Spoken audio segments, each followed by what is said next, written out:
بسم اللہ الرحمن الرحیم۔ یقیناً جو لوگ اللہ تعالیٰ کی آیات کا انکار کرتے ہیں اور پیغمبروں کو ناحق قتل کرتے ہیں اور لوگوں میں سے انہیں قتل کرتے ہیں جو انصاف کا حکم دیتے ہیں،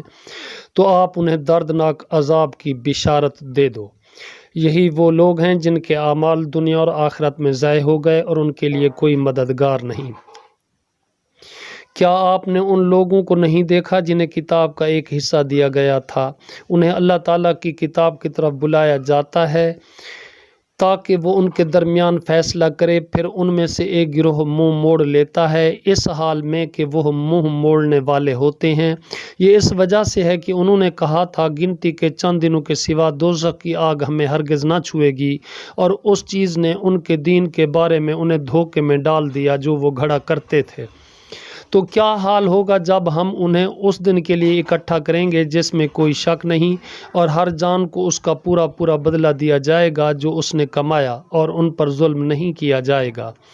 آپ کہہ دیں اے اللہ بادشاہی کے مالک، تو جس کو چاہتا ہے بادشاہی دیتا ہے اور جسے چاہتا ہے بادشاہی چھین لیتا ہے،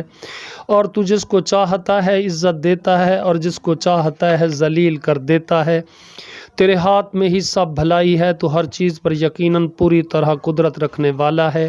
تو ہی رات کو دن میں داخل کرتا ہے اور تو ہی دن کو رات میں داخل کرتا ہے، اور تو ہی زندہ کو مردہ سے نکالتا ہے اور تو ہی مردہ کو زندہ سے نکالتا ہے، اور تو جسے چاہتا ہے بے حساب رزق دیتا ہے۔ ایمان والے مومنوں کو چھوڑ کر کافروں کو دوست نہ بنائیں، اور جو ایسا کرے گا تو وہ اللہ تعالیٰ کی طرف سے کسی چیز میں نہیں، مگر یہ کہ تم ان سے بچو، کسی طرح سے بچنا، اور اللہ تعالیٰ تمہیں اپنی ذات سے ڈراتا ہے اور اللہ تعالیٰ ہی کی طرف لوٹ کر جانا ہے۔ آپ کہہ دو جو تمہارے سینوں میں ہے تم اسے چھپاؤ یا اسے ظاہر کرو، اللہ تعالیٰ اس کو جانتا ہے، اور جو آسمانوں میں ہے اور جو زمین میں ہے اللہ تعالیٰ اس کو بھی جانتا ہے، اور اللہ تعالیٰ ہر چیز پر پوری طرح قدرت رکھنے والا ہے۔